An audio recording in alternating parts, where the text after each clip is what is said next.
महावितरणने पहिल्यांदा वीज दर कपातीचा प्रस्ताव दिला आहे। महावितरणच्या 2,80,00,000 ग्राहकांना याचा मोठा फायदा होणार आहे। 2025-26 आणि 2029-30 या कालावधीसाठी हा प्रस्ताव देण्यात आलाय।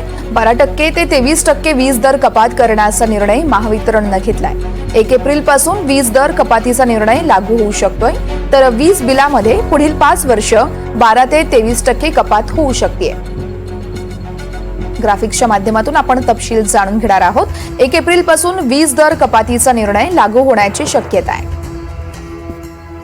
2025-26 ते 2029-30 या कालावधीसाठी हा प्रस्ताव असेल।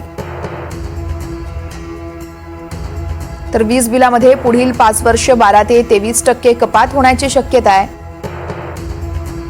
मुख्यमंत्री सौर ऊर्जा कृषी फीडर प्रकल्प येत्या 2 वर्षात सक्रिय होतील। प्रकल्पातून 16,000 मेगावॅट वीज निर्मितीचा प्रयत्न असेल। एकूण 2,80,00,000 वीज ग्राहकांना याचा मोठा फायदा होईल। घरगुती आणि औद्योगिक ग्राहकांना याचा फायदा होणार आहे।